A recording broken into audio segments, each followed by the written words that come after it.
Here lies the magic that never vanished. It just had to run and find a sweet, warm place to hide. I know you hear me, but are you listening?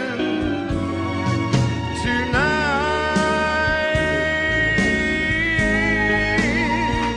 I know you hear me, but are you listening?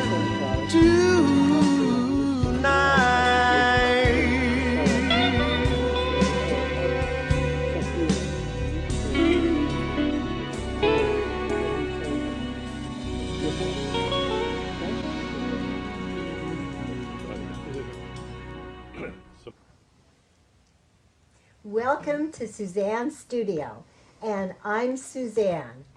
As usual, I do have some really interesting, talented, hot guests. Well, wait till you hear the program today. I am so excited to have you meet the following: George Orbelian, that's right? Thank you. And his darling wife, Marcia, and Dr. Blasband. Let's start with you, Dick. Just for a moment, we're going to talk about Nikolае Levashove. Nikolai is a Russian healer. He's now living in Moscow. I have interviewed him 3 times, and he is, first of all, he's a genius. I just totally think that the audience is just going to really, really enjoy this program. And now that I have these 3 hot guests, you'll really get the dirt. Okay, Dick, how did you become interested in Nikolai? Well, I had just come from doing some research with some people at the Princeton University Engineering Anomalies Research Laboratory. And they were studying stuff like the ability for one person to know what another person was seeing at sometimes 10, 20, even thousands of miles away without any kind of known form of communication. And they also studying the ability of people to influence machines like random number generators and things like that with their mind alone. And they had demonstrated unequivocally that these things were possible by ordinary people. So with that in my mind, working out here in California, I was a student of mine told me about Nikolai, and at the time I had chronic fatigue syndrome, and no one could really help me with it. So I went to see him, and I knew that within minutes that this man had tremendous powers, because I had been exposed to famous healers prior to this, people who were known worldwide and whom friends of mine had done research upon. But none of them really had the capacity of Nikolai. And by the way, it should be mentioned that Nikolai is also a theoretical physicist of a very high caliber. And he came to know his own abilities through the use of using his mind upon reflecting on what he did and what its impact was on other people, and using the scientific method to find out how he was able to do the extraordinary things that he does. So I began work with Nikolai as one of his clients. And when I heard that he was going to hold a class, I thought, well, that would be an interesting thing to do. Because I had referred many patients of my own, I'm a psychiatrist, to him. These are people who had heart problems and the like. And I noticed that not only were their heart problems rapidly getting better, but that they were moving much more rapidly in therapy. And these were people I'd known for several years at least. So it was easy for me to gauge that movement. And I thought, well, I would really like to be able to do this myself, to offer this to my own patients. So I took a class with Nikolai. I think it was the second class he offered. And at the end of that time, it was 6 weeks, every night during the week, I was able to heal in a rudimentary way, whereas prior to that time, I had no capacity that I knew of to do the kinds of things that I was now capable of doing. Thank you. Marcia. How did I come to know Nikolai? Yeah. Well, he was invited to come to this country by my mother-in-law, my husband George's mother, and it just happened that he ended up staying with us when he first came here. He had no place to stay arranged. So when he was in our house, I got to know him very well, and because of that association, I was able to interact with him, and he was able to help me with some personal health problems, and they were much more serious than I realized. And that experience of having him help me was unbelievable, because I was in a state of so low, my health was so low that I wasn't enjoying life very much, and it was impacting the quality of my life tremendously. So it took time, it wasn't instant, but it went through major changes, and I have to say, even though it may sound weird to many people, that I feel I would not be here today if it weren't for the fact that Nikolai was able to help me with my health problems. Thank you, Marcia. Mm-hmm. And George. Well, when Marcia and I were married, shortly thereafter we had twin boys. And in about 1990, when the boys were 4, my mom had been pained by a bad leg and hip. And being a doctor trained in Russia, she knew that she would be healed in Russia ultimately. And she was introduced on a business trip with my father to Nikolai. And in one session, he was able to help her walk normally. And she stayed on with my brother, who lives in Moscow, was conductor of the Moscow Chamber Orchestra. And she would call Marcia and I at 3 or 4 in the morning because of the time change and say, George, you have to meet this guy, Nikolai. He knows so much, and you're going to just love him when you meet him, and it's really exciting, and we're staying up late and talking. And she was so excited about it that I said, well, you know, Mom, there's no way we're going over there with the twins, with perestroika going on and all of that. And I go, so invite him to come here. And she did, and we met him. And I picked him up at the airport on New Year's Eve. And as we were driving home, I asked Nikolai in Russian, I said, Nikolai, what is it that you do? How do you heal people? How do you help people? And he told me in Russian, you know, that he regenerates tissue. Well, in Russian, the word for regeneration is regeneraция. It's very close to the word in English. And so then I asked him, I go, well, how do you do that? And he goes, well, that's a longer story, and that's how I started working with Nikolai. From that moment on, I was hooked. I wanted to find out how he did it. And how many years were you students of Nikolai's? I'm still a student. You're still a student. Do you call him? Yes. And he can really help you on the phone? Yes, and he's taught us a lot. Actually, Dick and I worked with him on helping edit the English version of his first book, The Final Appeal to Mankind, and we took courses from him, and it's been an extraordinary experience that changed my life. How has it changed your life, George? Oh, in a number of ways. I'm very mechanical in the way I approach things. I used to build racing motorcycles. I wrote a book on surfboard design. And in every one of the disciplines I've approached, I wanted to understand why. How does it work? What's the system involved? And Nikolai was the first person that I came across that really explained everything. And I have to say that in 15 years of asking him thousands of questions, there was never a time when he backpedaled, changed his story. Everything dovetailed, you know, from the beginning of how creation occurred and what life is, and how life is an actual part of ecosystem development on planets, and that there's billions of planets with life on them, and what the spirit is, and the difference between living and non-living matter, and so many questions that he asked me that, you know, ranged on philosophy and physics. One of his favorite quotes that he shared was, "You should know geology and philosophy and everything in between." That's pretty difficult to do. But would you say, George, that he really changed your whole persona? Your personality and your body and everything? Yes. Yes. I used to do a lot of surfing.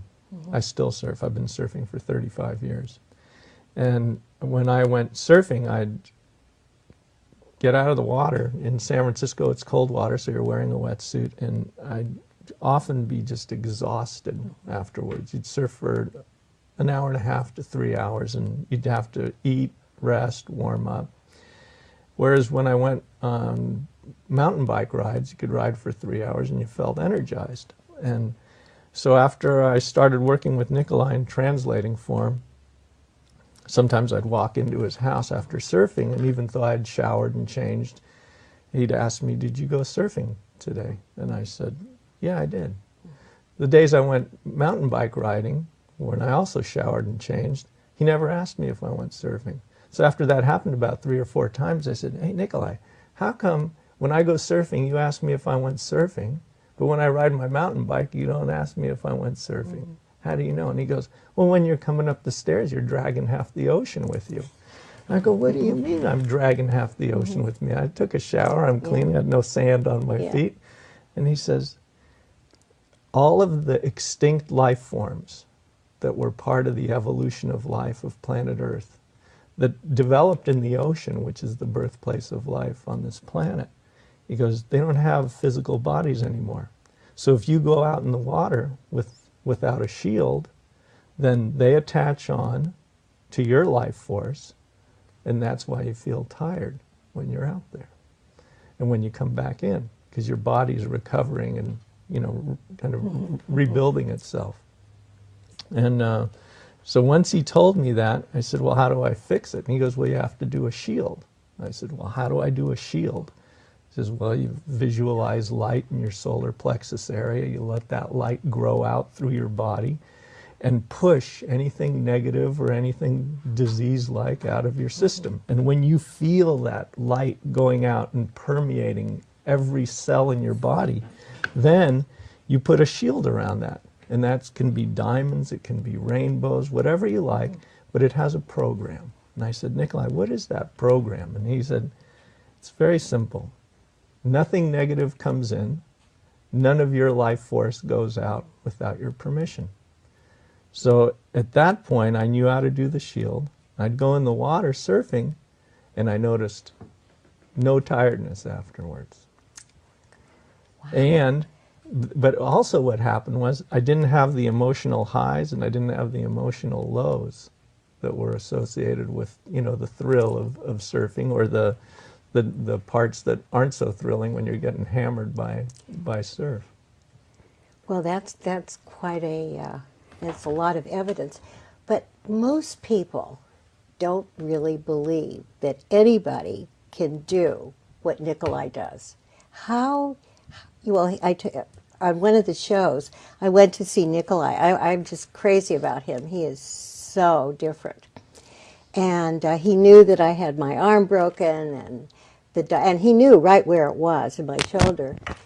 I've said this on the show before, but I said, "Oh, Nicolai," he said, "do you want me to do something?" I said, "Oh, no. I was just there, you know, talking to him about something else." I mean, I didn't want to impose upon him. Well, why not? Okay. So in just a few minutes, I could only raise my arm about like that. And I said, "Oh, Nicolai," I said, "I can't, you know, forget it. The doctors tell me that I'd never be able to fluff up the back of my hair or anything." So he worked on it a couple of times, you know, and he said, "How's that?" And I said, "Oh, it hurts." So he did some more. And pretty soon, it went all the way up.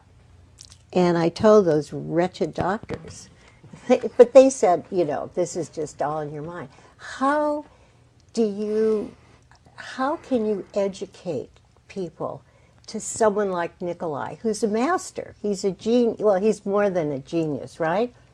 But how do you go about that to educate people? Well, I think one of the things that people would have to do, say, is read his books, because the books are created in such a way that they start with very elemental things and they build. And the other thing is that they're programmed really by Nikolai, so that the more you read and understand, the more you'll be able to understand later on. And in my mind, that's certainly the best way, because you have his influence actually working on the reader himself. Are these books available readily? No. There are some that you can get in Russia, but the ones that he wrote here were self-published. And I think he's trying to set it up so that you can get them, subscribe to them on the web.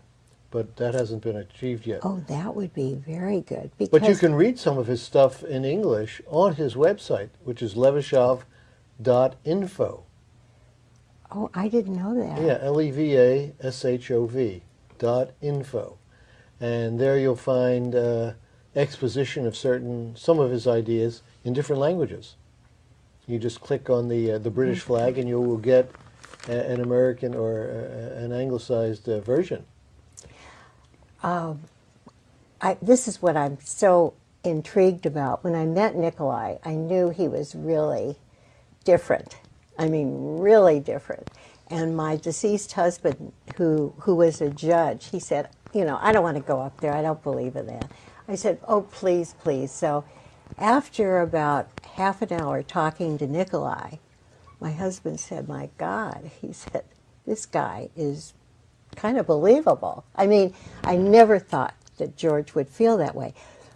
But the thing is, and now I believe in Nikolai, and Grace, much more, has loaned me the book, and I read the book every night. I mean, I haven't gotten past the introduction, but, you know, because I see all those graphs and stuff. I mean, you have to be a physicist, because he is a physicist. Why was he born that way? How was he born that way? Well, George? as far as his spirit is just very evolved.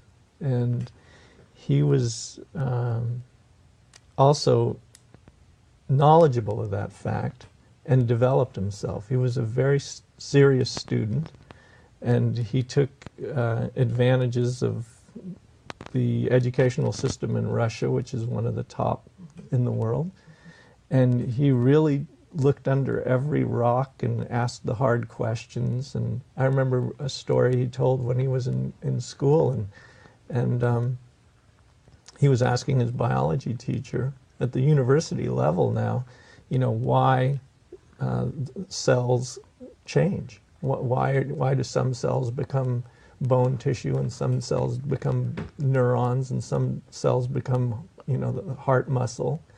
And, you know, the teacher tried to explain it with a simplistic explanation, and Nikolai said, you know, that's what they told us in the 7th grade. Don't you know anything more that you can give me insight with? And then the teacher said, well, don't ask me questions that only God knows the answer to. And to Nikolai, that wasn't a satisfactory answer, and he's a scientist in the truest sense of the word. He just continues to search until he has an answer that makes sense, not only as an individual point, but also about everything else fitting together with it in a system that can explain life. So it is scientific. There is evidence. And I use the word evidence. That's very important. In what way? How would you Well, it's important to explain understand that this is not just something which, that his science, the discoveries that he's made, some of which dovetail with what we already knew, but many which are, you know, really original, startling innovations, that this came not just spouted out of his head, some guy sitting down and, you know, making all of this up, but it was the result of years of work and of study, and as George mentioned, asking the hard questions and attempting to find the answers. And in that, he used his remarkable clairvoyant abilities to see into matter and into life in a way that most people can't, but also used scientific logic and scientific method in order to come to his conclusions. It's a vast, deep body of knowledge. Do you think he's from another planet?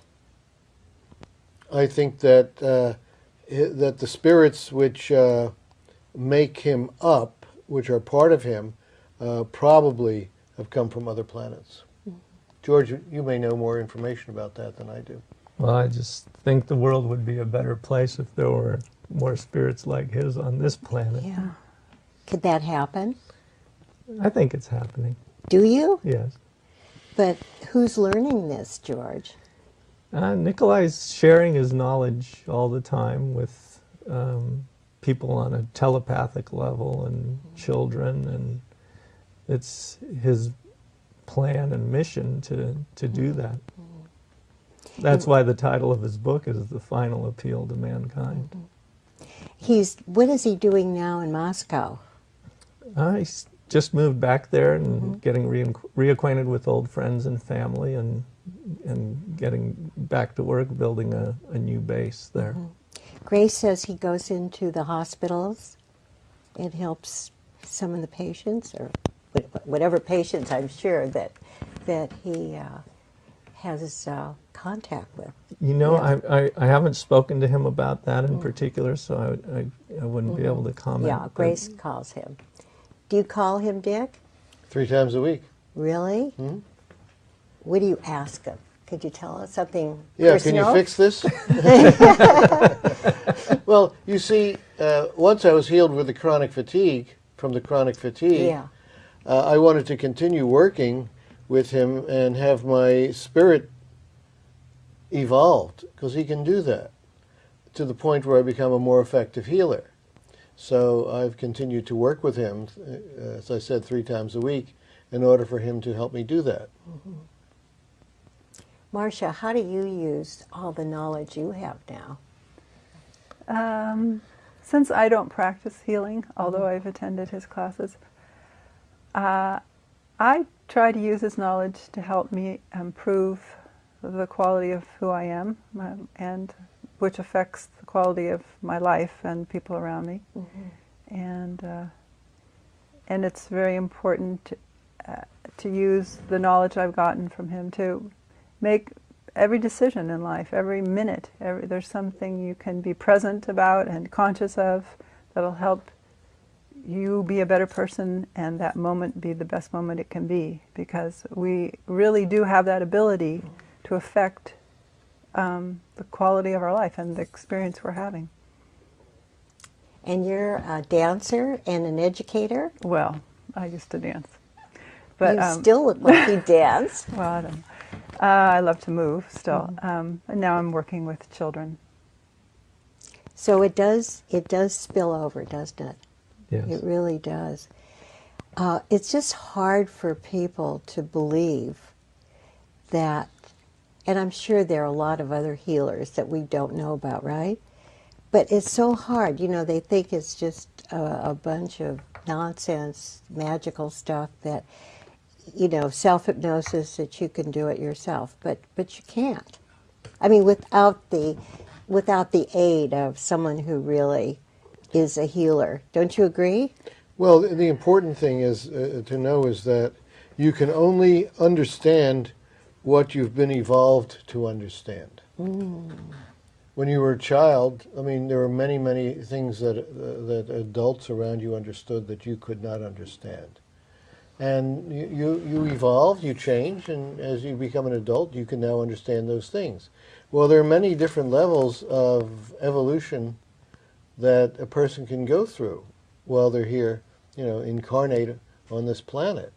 And as you evolve yourself by one way or another, with Nikolai it's very rapid, you can understand more, and you can understand more of his stuff. There were things that he taught us as a class that it took me 10 years to understand. all of a sudden one day I was reading some of his material. He says, "Oh, that's what he meant by that." And the reason I couldn't understand it before was that I simply didn't have, the apparatus to do that. And I'm sure that there are many, many other things, that he's written about that I don't understand now, that I may never understand, before I die. Yeah, because we're all born with a certain amount of brain power, really. Like, why are some people musicians and some people are, great intellectuals? Why is that? That people are so different with our brains. It's because the spirits are different. That's an important point. The spirit. Yes, that we all have a spirit. Okay, I have a really hard question. How would you define spirit? Well, as part of our organism as a whole, in addition to the physical body, we have what are called, classically even, etheric and astral bodies and sometimes mental bodies. And these all work in concert with each other and with the physical body in order to sustain us in life. And when we die, it's simply because there's been a detachment of the spiritual body, so to speak, from the physical body. And the spirit is all of those other bodies which are not the physical body. It's with us during our lives, and when we die, it continues to survive. That's the spirit. It's a real thing.